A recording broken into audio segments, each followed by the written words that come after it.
Friends, welcome all of in the maths class once again. आज हम start करने जा रहे हैं एक्सरसाइज 11.1 क्वेश्चन नंबर 4। और इससे पहले के क्वेश्चंस को हमने लास्ट वीडियो में कंप्लीट कर लिया था, और अगर किसी स्टूडेंट के वो क्वेश्चन कंप्लीट नहीं हुए हैं तो आप हमारे डिस्क्रिप्शन बॉक्स में जाकर के उस वीडियो का लिंक ले सकते हैं और वहां से अपना वर्क कंप्लीट कर सकते हैं। चलिए देखते हैं क्वेश्चन नंबर 4 में क्या दिया हुआ है। क्वेश्चन नंबर 4 में बताया हुआ है the perimeter of A rectangular sheet is 100 centimetre and its length is 35 centimetre. Find it's breath, also find area. तो यहाँ पर आपके पास एक रेक्टेंगुलर शीट की कुछ डायमेंशंस दी गई हैं। रेक्टेंगुलर शीट की जो लेंथ है वो 35 सेंटीमीटर दी गई है, और आपसे कहा गया है इस रेक्टेंगुलर शीट की जो पेरीमीटर है वो 100 सेंटीमीटर है। आपसे कहा गया ब्रेथ को फाइंड कीजिए, तो ब्रेथ आपको फाइंड करनी है। तो सबसे पहले जो चीज हमें फाइंड करनी होती है आप उसे लेट कर लेते हैं। तो हम यहाँ पर लिखेंगे let the breadth of rectangular sheet B, उसको हमने B लेट कर लिया है। रेक्टेंगुलर शीट की जो ब्रेथ है उसको हमने B लेट कर लिया, क्योंकि ब्रेथ को हम B से रिप्रेजेंट करते हैं, और अगर लेंथ लेट करनी होती तो उसको L से रिप्रेजेंट करते हैं। आपके पास यहां पर गिवन है पेरीमीटर ऑफ रेक्टेंगुलर शीट। आपके पास यहाँ पर पेरीमीटर गिवन है, कितना गिवन है 100 सेंटीमीटर। तो सबसे पहले मैंने आपको बताया हुआ है कभी भी हमारे पास क्वेश्चन में कोई वैल्यू गिवन होती है तो सबसे पहले हम उसे लिख लेते हैं। आपके पास यहाँ पर perimeter of rectangular sheet given है जो कि 100 सेंटीमीटर है, और इसके नीचे आप उसको फॉर्मूला रखेंगे, और आप सबको फॉर्मूला तो पता ही है 2 into L plus B is equal to 100 centimetre. इसको हम 100 लिखेंगे, फिर 2 के अपॉन में 2 ही लिखेंगे। एल के प्लेस पर आपके पास क्योंकि लेंथ दी गई है कितनी 35 सेंटीमीटर, तो आप उसके प्लेस पर 35 रखेंगे, ब्रेथ के प्लेस पर बी रखेंगे, और फिर यहाँ 100 के प्लेस पर 100 रखेंगे। देखिए करने का कॉन्सेप्ट बहुत ही सिंपल, बहुत ही क्लियर। यहाँ पर हमारे पास जो पेरीमीटर गिवन है वो 100 है, पेरीमीटर के उसके नीचे उसका फॉर्मूला रखा जाता है, तो हमने उसके नीचे उसका फॉर्मूला रख दिया 2 इंटू एल प्लस बी, जो आपको पता ही है। अब हमने क्या किया 2 के नीचे 2 रखा, एल के प्लेस पर क्योंकि लेंथ हमें गिवन है 35 सेंटीमीटर, वो हमने 35 रख दिया। ब्रेथ हमें नहीं पता तो ब्रेथ के प्लेस पर हमने बी ही रखा है, इज इक्वल टू 100। तो सबसे पहला काम हमारा ये होगा कि हम यहाँ पर इस 2 को साइड चेंज करके लेके जाएंगे, और आपको पता ही है जब 2 मल्टीप्लाई में है तो साइड चेंज करके कहां जाएगा, डिवाइड में जाना चाहिए। तो ये हो जाएगा 100 अपॉन 2, और 2 से आप इसे कट करेंगे तो 2 5 10 और 2 0 0। आपके पास आ जाएगा 35 plus B is equal to 50। और अब आपको b की वैल्यू फाइंड करनी है, तो आपको क्या करना पड़ेगा, इस 35 को भी साइड चेंज करके ले जाना पड़ेगा। मैंने बताया था अगर कोई वैल्यू मल्टीप्लाई में है तो वो डिवाइड में चली जाती है, लेकिन ये वैल्यू तो प्लस की है, ये प्लस हो रही है, तो यहां पर साइड चेंज करके ये वैल्यू माइनस हो जाएगी। ये आपको बहुत ही अच्छी तरह से समझ में आ जाना चाहिए। तो ब्रेथ हमारे पास इसकी 15 सेंटीमीटर आ गई है, तो एक आंसर तो आपका ये आ गया है। सेकेंड पार्ट में आपसे कहा गया है इसका एरिया भी फाइंड कीजिए। आपसे क्वेश्चन में क्या कहा गया है, ऑल्सो फाइंड एरिया। तो एरिया फाइंड करने के लिए आपको क्या करना पड़ेगा, जब आपको एरिया फाइंड करना है रेक्टेंगुलर शीट का तो आपको उसका फॉर्मूला लगाना पड़ेगा, और एरिया ऑफ रेक्टेंगुलर शीट होता है L इंटू बी। ये फॉर्मूले आपको बहुत अच्छी तरह से क्लियर होने चाहिए, L इंटू बी। अब आपके पास लेंथ भी है और ब्रेथ भी है, तो लेंथ कितनी है, लेंथ तो 35 गिवन थी, और ब्रेथ आपने कितनी फाइंड की है 15, तो ब्रेथ के नीचे आपने 15 रख दिया। अब आप इसका मल्टीप्लाई करेंगे, मल्टीप्लाई करके देख लीजिए 15 5 जब 75 होता है, 75 का 5 कैरी लगा 7, और 15 3 जब 45, 45 और 7 52, तो यहां पर हमारे पास 52 525 ये आ जाएगा सेंटीमीटर स्क्वायर। ये आपका इसका दूसरा आंसर होगा। इसके बाद देखते हैं क्वेश्चन नंबर 5। अब देखते हैं क्वेश्चन नंबर 5 में क्या दिया हुआ है। क्वेश्चन नंबर 5 में दिया हुआ है the area of a square park is the same as the rectangular park if the side of the square park is 60 meter and the length of the rectangular park is 90 meter, find the breadth of the rectangular park। यहाँ पर आपके पास 2 park दिए गए हैं, एक square park है, एक इसका रेक्टेंगल पार्क है। तो यहाँ पर जो स्क्वायर पार्क है उसकी जो साइड है वो 60 मीटर है, इसकी ऑल साइड्स इक्वल होती हैं, आप सबको पता ही है। रेक्टेंगुलर पार्ट की केवल लेंथ दी गई है जो कि 90 मीटर दी गई है, ब्रेथ आपको नहीं दी गई है, ब्रेथ आपसे पूछी गई है। लेकिन जो सबसे इंपॉर्टेंट पार्ट है आपको वहां दिया गया है, आप उसको बहुत अच्छी तरह से रीड करेंगे तो समझ में आ जाएगा कि इन दोनों का एरिया सेम है। दोनों का एरिया आपको क्या दिया गया है? सेम दिया गया है। आपसे कहा गया है कि area of rectangular park is equal to area of square park. दोनों का एरिया आपको सेम दिया गया है, लेकिन यहां पर तो इसकी हमें साइड्स दी गई है स्क्वायर पार्क की, रेक्टेंगुलर पार्क की लेंथ दी गई है 90 मीटर, लेकिन ब्रेथ नहीं दी गई। तो ब्रेथ आप सबसे पहले लेट कर लेंगे, let the breadth of rectangular park is equal to B. Rectangular park की ब्रेथ को हमने बी लेट कर लिया है। तो यहां पर आपको सबसे पहले करना क्या है? आपको करना है एरिया ऑफ रेक्टेंगुलर पार्क और area of square park equal है, क्वेश्चन में गिवन है। तो एरिया ऑफ रेक्टेंगुलर पार्क के नीचे उसका एरिया का फॉर्मूला रखना पड़ेगा। वो फॉर्मूला क्या होता है? L इंटू बी, ये आप सबको पता ही है। एरिया ऑफ स्क्वायर पार्क के नीचे उसका फॉर्मूला रखना पड़ेगा, तो उसका फॉर्मूला होता है साइड मल्टीप्लाई बाय साइड। अब देखते हैं इसमें, यहां पर हमें लेंथ पता है रेक्टेंगुलर पार्क की कितनी है, 90 मीटर। आप अगर फिगर बना लेते हैं तो फिगर बनाने के बाद आपको क्वेश्चन बहुत ही क्लियर हो जाता है, उसमें कोई कंफ्यूजन नहीं रह जाता है। तो लेंथ के नीचे आपको क्या रखना है? 90 रखना है। ब्रेथ आपको पता नहीं है तो ब्रेथ के नीचे आप बी रखेंगे।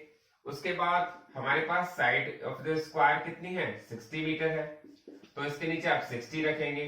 तो आप देखेंगे अगर हम ब्रेथ को फाइंड करना चाहते हैं तो हमें क्या करना पड़ेगा?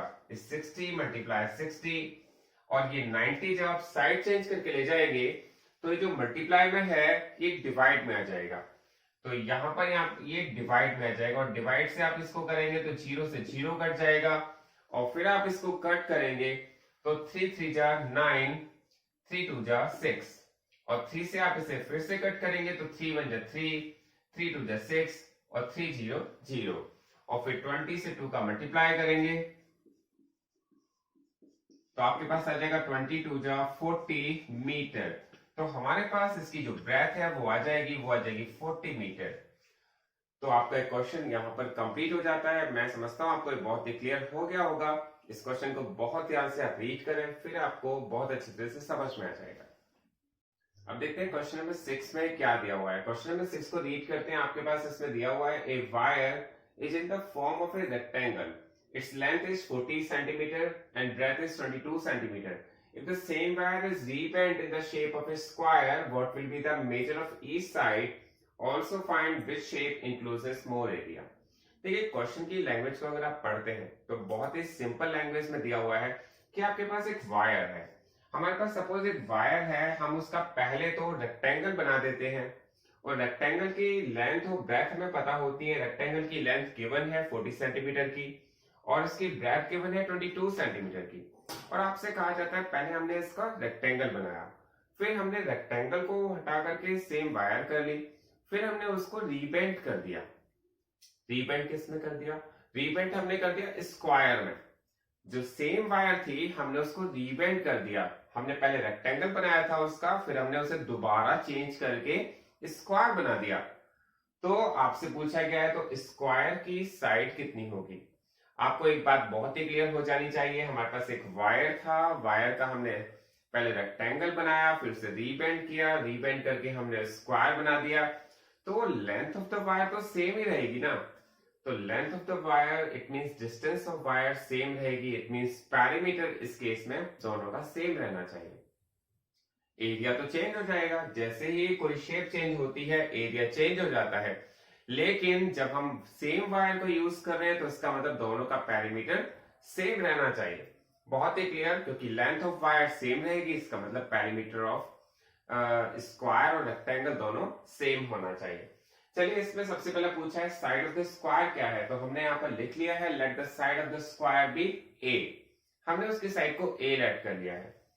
आपसे यहाँ पर मैंने ये भी लिखा है कि when wire is rebent into the shape of square, जब हम उस वायर को वायर की शेप चेंज कर देते हैं, स्क्वायर में चेंज कर देते हैं, देन होता क्या है? तो उसके लिए होता यह है कि पेरीमीटर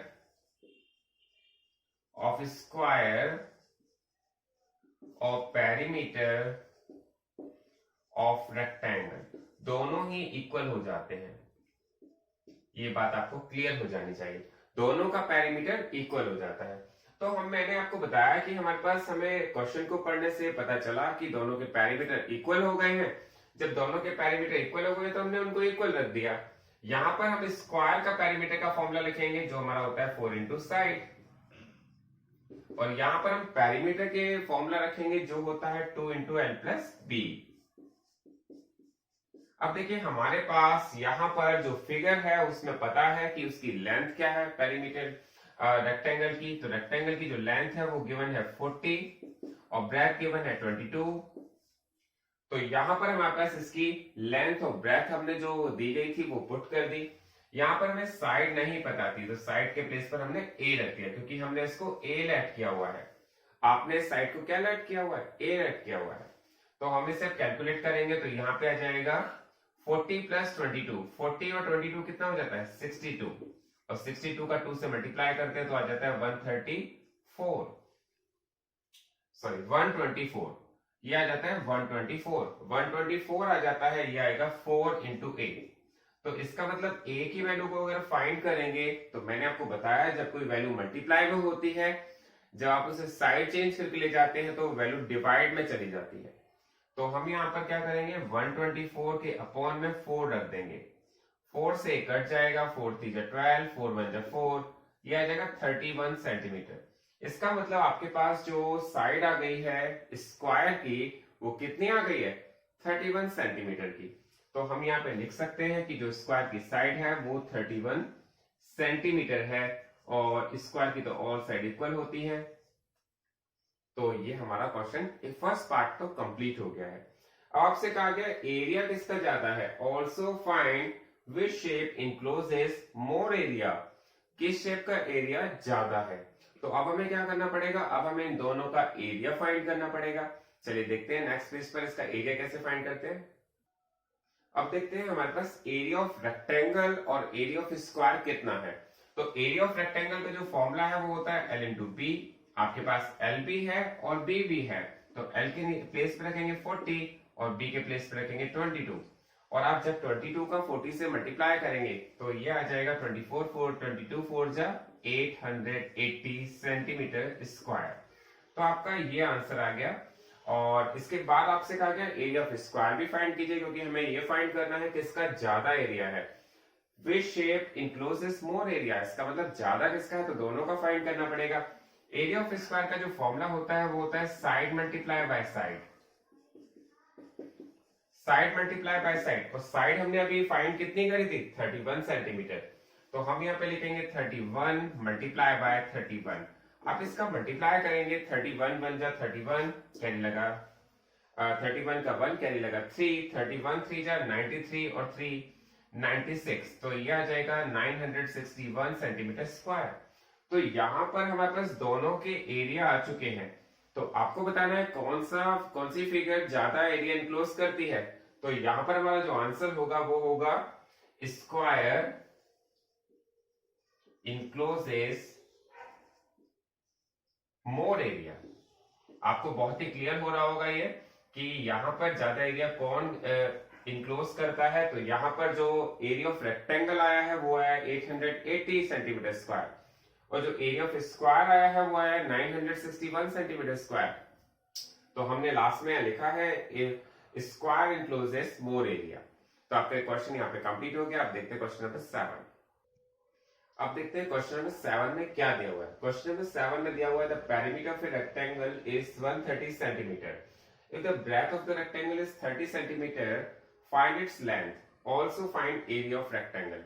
देखिए इस क्वेश्चन को बहुत अच्छी तरह से समझते हैं। इसमें क्वेश्चन में कहा गया है कि हमारे पास एक रेक्टेंगल है, यहाँ पर इसकी ब्रेथ जो है 30 सेंटीमीटर की गिवन है, लेंथ नहीं दी गई। तो लेंथ नहीं दी गई तो कोई दिक्कत नहीं है, हमने लेट कर ली है उसको, लेंथ को हमने यहाँ पे लिखा है let the length of rectangle L. तो लेंथ को लेट करना होता है तो एल लिख देते हैं, और ब्रेथ को लेट करना होता है तो बी लिख देते हैं। बहुत ही क्लियर। इसमें आपके पास पेरीमीटर ऑफ रेक्टेंगल गिवन है। पेरीमीटर ऑफ रेक्टेंगल कितना दिया हुआ है आपके पास? Perimeter of rectangle, perimeter of rectangle हमारे पास दिया है 130 सेंटीमीटर। और देखिए जो भी वैल्यू हमारे पास दी गई होती है हम उसको क्या करते हैं, अगर हमारे पास कोई वैल्यू गिवन है तो सबसे पहले लिख देते हैं कि पेरीमीटर ऑफ रेक्टेंगल हमारे पास दिया हुआ है, तो पेरीमीटर ऑफ रेक्टेंगल हमने 130 सेंटीमीटर लिख दिया। देखिए करने के मेथड में तो कोई कंफ्यूजन नहीं है, आपके पास जो गिवन है सबसे पहले आप वही लिखेंगे। और पेरीमीटर ऑफ रेक्टेंगल का फॉर्मूला क्या होता है आपको पता है, 2 × l + b होता है फॉर्मूला, तो आपने उसके नीचे फॉर्मूला रख दिया। अब फॉर्मूला रख दिया तो फॉर्मूले के नीचे क्या करना है, फॉर्मूले के नीचे आपको वो वैल्यू रखनी है जो आपको पता है, तो हमें 2 के नीचे क्या रखना पड़ेगा, 2 रखना पड़ेगा। L के प्लेस पर L रखना पड़ेगा, क्योंकि लेंथ हमें पता ही नहीं है तो हम क्या रखेंगे, L ही रखना पड़ेगा। B के नीचे क्या रखेंगे, B के प्लेस पर 30 रख देंगे और 130 के प्लेस पर 130 रख देंगे, कोई कंफ्यूजन ही नहीं है आपको। सबसे पहला काम होगा 2 को ले जाना। 2 जो वैल्यू है वो मल्टीप्लाई में है, जब आप साइड चेंज करके ले जाएंगे तो वो डिवाइड में चली जाएगी। ये बात आपको बहुत अच्छी तरह से क्लियर हो जानी चाहिए, जो वैल्यू मल्टीप्लाई में होती है वो डिवाइड में आ जाती है, मतलब नीचे आ जाती है। तो आप इसे कट करेंगे, 2 × 6 = 12 और 1 0 बचेगा, 2 × 5 = 10, तो यहां पर आपके पास आ जाएगा 65। तो L + 30 = 65 और L फाइंड करना होगा। मैंने बताया था जो वैल्यू मल्टीप्लाई की होती है वो साइड चेंज करके डिवाइड में आ जाती है, और जो वैल्यू प्लस की होती है वो माइनस में हो जाती है। ये बात आपको बहुत ही ज्यादा अच्छी तरह से क्लियर हो जानी चाहिए। तो 65 में से 30 माइनस हुआ तो 35 सेंटीमीटर आपके पास ये आ गया है। तो हमारे पास जो L फाइंड करनी थी, जो लेंथ फाइंड करनी थी वो 35 सेंटीमीटर है। ये हमारे क्वेश्चन का फर्स्ट पार्ट कंप्लीट हो गया है और ये इसका आंसर है। इसके बाद आपसे कहा गया है also find the area of rectangle. आपको इस रेक्टेंगल का एरिया भी फाइंड करना है। अब आपके पास एरिया ऑफ रेक्टेंगल जो फाइंड करना है,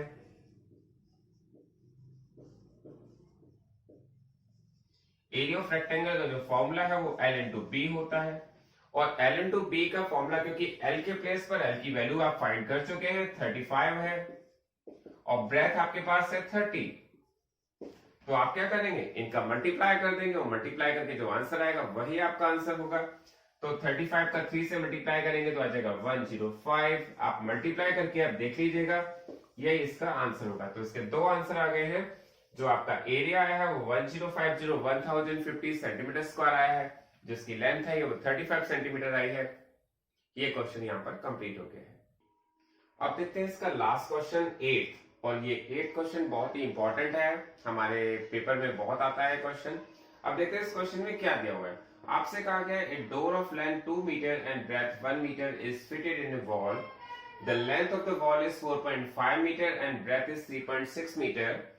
Find the cost of whitewashing the wall if the rate of whitewashing the wall is 20 rupees per meter square.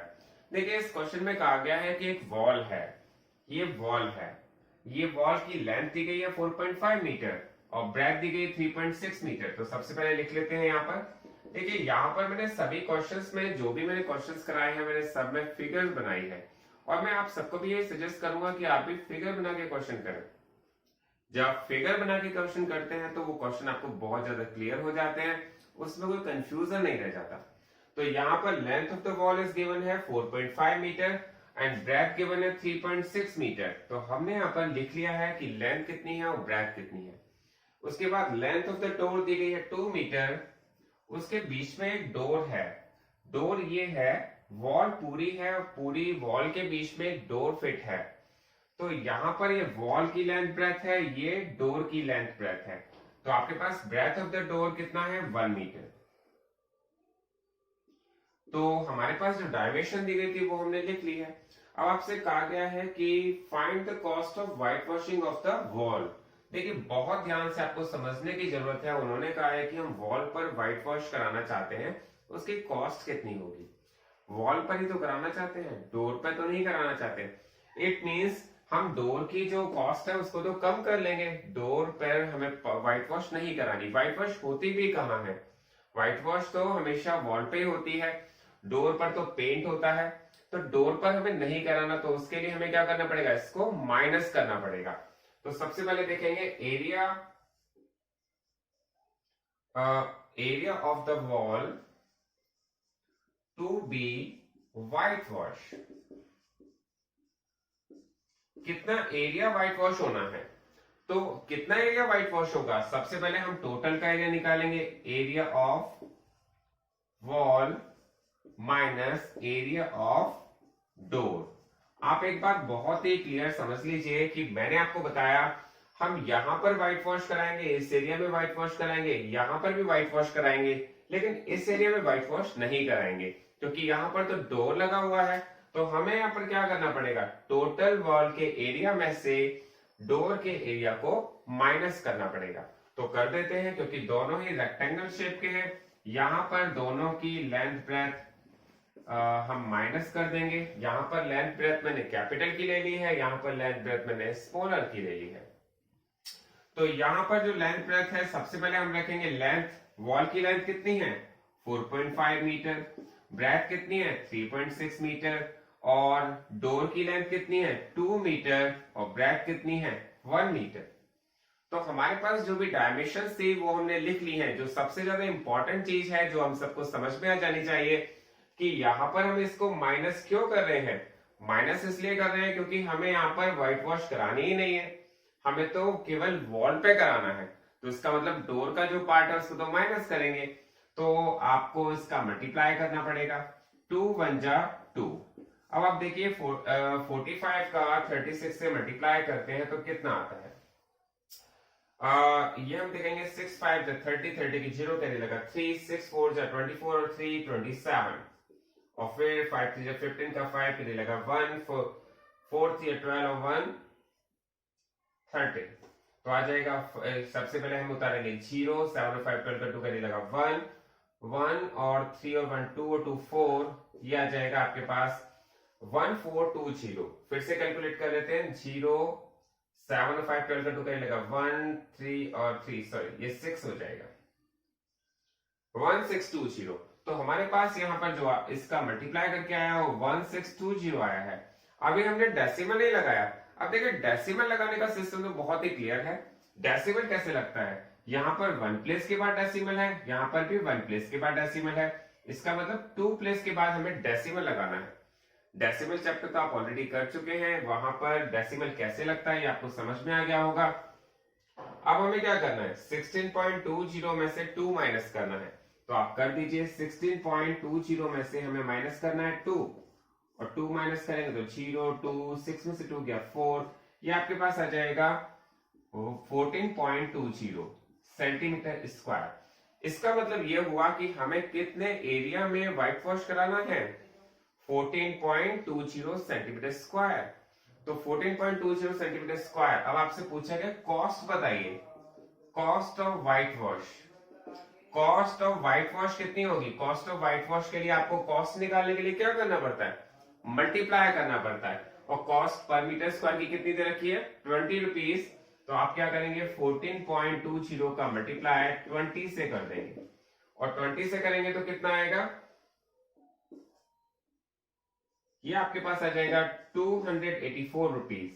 तो यही इसका आंसर होगा, और आपको बिल्कुल समझ में आ गया होगा। एक बार मैं दोबारा क्लियर कर देता हूं।